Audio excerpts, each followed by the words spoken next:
बिस्मिल्लाहिर्रहमानिर्रहीम। अस्सलामु अलैकुम। Lecture number 10 GTG transaction. TG को हमने देखा था, अब जीटीजी है और इनमें सिर्फ डिफरेंस रेगुलर एक्सप्रेशन का है। जीटीजी के अंदर हम रेगुलर एक्सप्रेशन मेंशन कर सकते हैं, टीजी में नहीं था हमारे पास। जैसे हमारे पास ये वाली एक लैंग्वेज है तो हम इसका ग्राफ इस तरह बना सकते हैं। टीजी में क्या था कि यहाँ ए कॉमा बी लिखा था, अब हम लूप ए प्लस बी भी लिख सकते हैं इसके ऊपर। ये जनरल ट्रांजैक्शन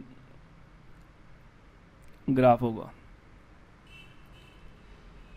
अच्छा, इसी तरह हमारे पास नेक्स्ट एक लैंग्वेज दी गई है, beginning with and ending in the same letter. For example ये देखें, ये दिया हुआ है कि ये बिगिनिंग हो रही है, ये एंडिंग हो रही है, ये सेम लेटर से है, दरमियान में कुछ भी आ सकता है। इसी तरह बी और एंड पे बी, और अकेला ए और बी भी आ सकता है, इसलिए ये वाली चीज़ आ गई। क्योंकि ये तो डबल ए को जनरेट करेगा ना, अगर हमें सिंगल ए भी चाहिए तो ये इससे आएगा, इससे ये सिंगल ए नहीं आएगा।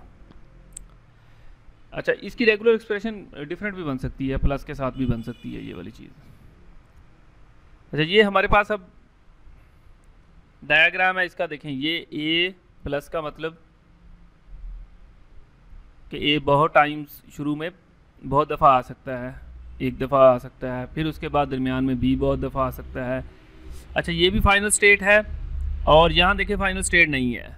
फिर उसके बाद ए आएगा, ए एक दफ़ा आ सकता है, बहुत दफ़ा आ सकता है। प्लस का मतलब नल नहीं होगा, एटलीस्ट वन टाइम ज़रूर आएगा। तो स्टार्टिंग पे भी है, एंडिंग पे भी है, ये लास्ट स्टेज है।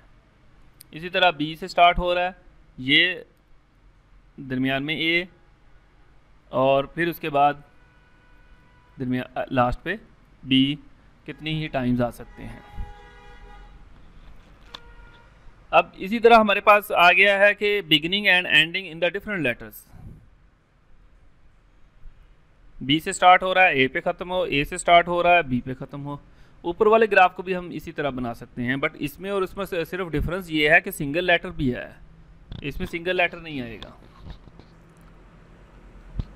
तो इसी ग्राफ को इस तरह भी लिखा जा सकता है। ये देखें, पूरी हमने क्या किया, रेगुलर एक्सप्रेशन पूरी की पूरी एक लाइन के अंदर लिख के ये ग्राफ शुरू कर दिया। ये जीटीजी है, ये भी जीटीजी है, ये भी जीटीजी है। अब जिसके अंदर ये रेगुलर एक्सप्रेशन मेंशन कर दें वो जीटीजी कहलाएगा। Having triple A or triple B, तो जैसे ये वाला है, ये पूरी की पूरी लिखें, उठाएं इसको, इसके ऊपर लिखें, तो ये ग्राफ बन गया जनरल ट्रांजैक्शन का। ये देखें हमारे पास। अच्छा, इसको ऐसे भी कर सकते हैं कि ये हाफ कर लिया, ये यहाँ पे लूप लग गया प्लस वाला, ये यहाँ पे लूप लग गया, दरमियान में ट्रिपल ए ट्रिपल बी है, या पूरी की पूरा इस तरह लिख के भी इसको शो किया जा सकता है। अच्छा, दो चीज़ें देख लें इसके अंदर, एक डीएफए है और एनएफए है। ये जो हमारा जीटीजी और टीजी है ये एनएफए है, नॉन डिटर्मिनिज्म, कि इसमें एक से ज़्यादा पाथ निकल रहे होते हैं। जैसे ये ए है ना, तो ए से यहाँ पे भी जा सकता है, ए से इस तरफ भी आ सकता है। एफए के अंदर ऐसा नहीं होता, इसलिए एफए को डीएफए कहते हैं। नेक्स्ट हमारे पास एक छोटी सी बात है इसके अंदर कि अगर किसी भी लैंग्वेज को हम एफए से एक्सप्रेस कर सकते हैं, टीजी से कर सकते हैं, और ई से रेगुलर एक्सप्रेशन से भी एक्सप्लेन कर सकते हैं, और इनमें से किसी एक को अगर एक्सप्लेन कर रहे हैं तो दूसरों में कन्वर्ट हो सकता है। मतलब किसी भी एफए को टीजी और आर ई में कन्वर्ट कर सकते हैं, किसी भी टीजी को एफए और आर ई में कन्वर्ट कर सकते हैं, दोनों में।